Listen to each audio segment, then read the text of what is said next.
Sampurasun, kumaha damang, saatnya Anda menyimak berita Bandung bersama saya, Doni Hermatra. Sejumlah berita menarik akan kami sajikan untuk Anda. Dan berikut 3 berita utama kami hari ini. Memproduksi uang palsu senilai 24 juta rupiah sejak Januari lalu, sepasang suami istri di kota Cirebon ditangkap polisi. Seorang ayah di Garut tega mencabuli anak kandungnya sendiri hingga hamil.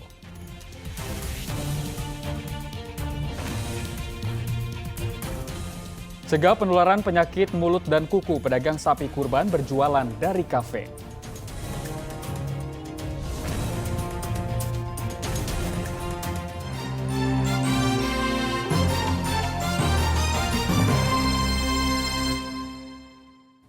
Kita ke informasi pertama. Hujan deras yang melanda kota Bandung dan Kabupaten Kuningan menyebabkan banjir dan longsor. Permukiman warga di wilayah Kopo, Kota Bandung terendam banjir dengan ketinggian air mencapai 1 meter. Tidak hanya permukiman, banjir juga merendam ruas jalan. Sejumlah kendaraan yang nekat melintasi banjir mengalami mati mesin atau mogok.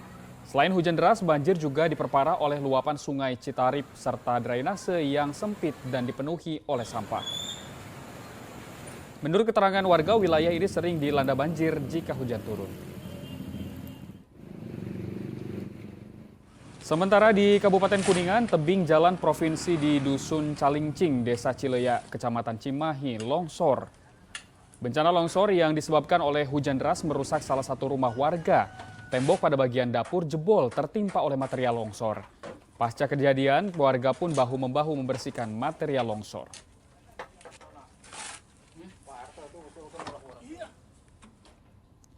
Karena tidak kuat menanjak, satu unit truk bermuatan kain menghantam rumah warga dan sepeda motor.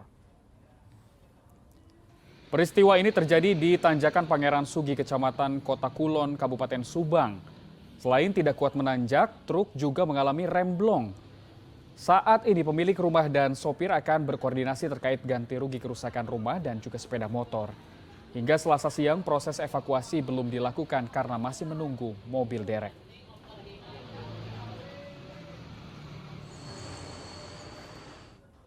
Korban kecelakaan bus pariwisata yang terperosok ke dalam jurang Siti Munawaroh dikebumikan di kampung halamannya di Kabupaten Sumedang. Sementara Polres Purwakarta masih memeriksa saksi dan melakukan ramcek untuk mengetahui penyebab kecelakaan beruntun di ruas tol Cipularang.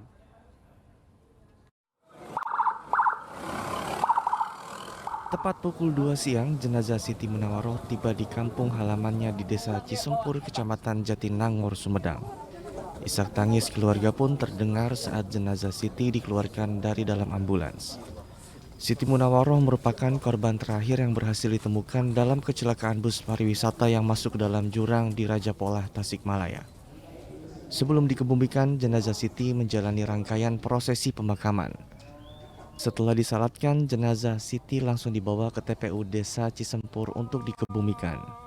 Saat terjadi kecelakaan, sang suami sempat mencari keberadaan Siti. Namun sayang, Siti tak berhasil ditemukan. Dari rumah sih,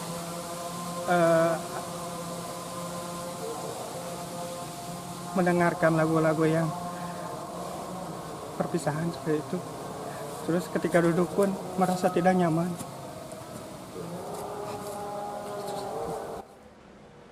Sementara itu, unit Laka Lantas Polres Purwakarta masih menyelidiki bus laju prima yang diduga menjadi penyebab kecelakaan beruntun di kilometer 92 Tol Cipularang. Dalam penyelidikan ini, polisi dibantu tim ahli dinas perhubungan untuk melakukan pemeriksaan menyeluruh fungsi dan kelaikan bus. Selain kami memeriksa keterangan saksi-saksi, kami pun sedang melakukan ramcek dengan saksi ahli dari Disub untuk melihat kondisi kendaraan penyebab terjadinya kecelakaan ini. Apakah ada kerusakan di kendaraan, apakah itu nanti ada human error dari pengemudi kendaraan tersebut. Sejauh ini polisi belum menetapkan adanya tersangka dalam kecelakaan beruntun yang melibatkan belasan mobil. Polisi akan segera melakukan gelar perkara setelah memeriksa bangkai bus. Agus Gunawan melaporkan dari Kabupaten Sumedang dan Zainal Arifin melaporkan dari Kabupaten Purwakarta. Satreskrim Polres Cirebon Kota menangkap sepasang suami istri yang memproduksi dan memperjualbelikan uang palsu. Pasangan DM dan US berhasil ditangkap di salah satu pusat perbelanjaan. Kedua tersangka mulai memproduksi uang palsu sejak Januari lalu dengan sistem jual beli melalui media sosial. Polisi turut menyita sejumlah alat untuk memproduksi uang palsu serta uang palsu yang sudah dicetak senilai 24 juta rupiah. Polisi saat ini sedang melakukan pengembangan untuk mengungkap jaringan peredaran uang palsu. Tersangka ini inisial DM dan juga inisial US, jadi sepasang suami istri yang kita amankan dan kita tangkap pada saat berada di salah satu pusat perbelanjaan. Dari hasil pemeriksaan diketahui bahwa tersangka FA yang tadi seorang anak membeli uang palsu tersebut dari saudara DM dan US. Jadi status DM dan US ini adalah produsennya atau yang mencetak uang dan menjualnya kepada masyarakat. Lagi-lagi tindak kejahatan terjadi di Kota Depok. Kali ini seorang wanita yang sedang hamil menjadi korban begal di Jalan Kapitan Depok. Sungguh sial nasib perempuan yang sedang mengandung ini.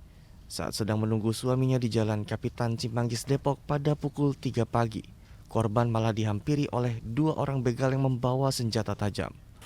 Kedua begal ini awalnya mau merampas telepon genggam milik korban. Karena korban mengelak dan pelaku tidak berhasil mengambil gawainya, salah satu pelaku justru membawa kabur sepeda motor korban.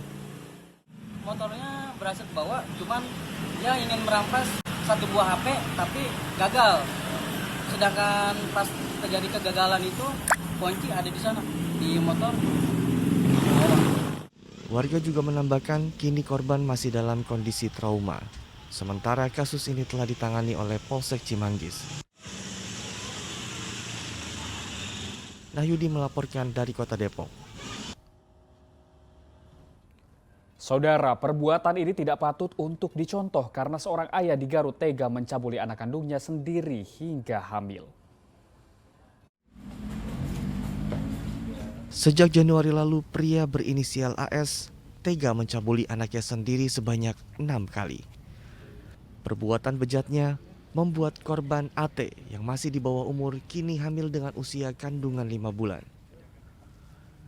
Pelaku AS mencabuli korban setiap pukul 1:30 pagi saat anaknya yang lain sudah tertidur. Kasus ini terungkap saat kerabat korban melihat perubahan pada fisik AT. Setelah menjalani tes, AT terbukti mengandung. Pelaku mencabuli anaknya sendiri dengan dalih bermimpi berhubungan badan dengan almarhumah istrinya yang sudah meninggal sejak 6 tahun lalu. Tersangka pada awalnya itu mimpi almarhum istrinya yang sudah berpulang ke Rahmatullah sejak 6 tahun yang lalu. Jadi beliau tersangka mimpi melakukan hubungan badan dengan istri atau almarhumah istrinya. Dan ketika terbangun melihat bahwa korban ini seperti selayaknya istrinya sendiri. Saat ini korban berada di rumah singgah Pusat Pelayanan Terpadu Pemberdayaan Perempuan dan Anak untuk dilakukan perawatan secara psikologis dan fisik. Eko Setiabudi melaporkan dari Garut. Anggota TNI berhasil menemukan gudang penimbunan solar ilegal di Sukabumi. Selain menyita 5 ton solar, TNI juga menangkap 7 orang yang diduga pelaku. Berawal dari penangkapan satu unit truk siluman yang dimodifikasi untuk menyedot bahan bakar jenis solar di Cikembar, Kabupaten Sukabumi. Anggota TNI dari Kodim 0607 lalu bergerak mengikuti truk ini. Alhasil mereka menemukan sebuah gudang yang dijadikan tempat penyimpanan bahan bakar solar non-subsidi di wilayah Parungkuda, Kabupaten Sukabumi. 5 ton solar ini rencananya akan dijual dengan harga industri. Mereka ini ngambil dari pom bensin dengan truk-truk modifikasi ini, kemudian mereka bawa ke gudang ini, kemudian mereka bawa lagi ke tempat-tempat pembeliannya mereka dengan menggunakan truk tangki yang non-subsidi. Selain menyita 5 ton BBM jenis solar, anggota TNI juga menahan 7 orang pelaku.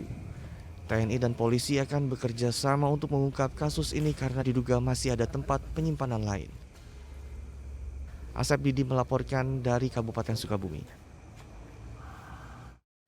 2 orang pengedar sabu ditangkap oleh Polrestabes Bandung. Dari kedua tersangka, polisi menyita barang bukti seberat 20 kg sabu.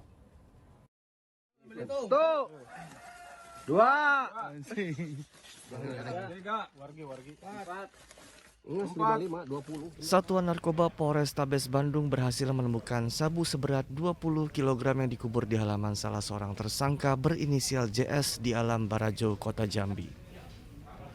Penemuan sabu senilai miliaran rupiah ini bermula dari informasi dari salah satu pelaku berinisial EI yang sebelumnya tertangkap di kawasan Sukajadi, Kota Bandung.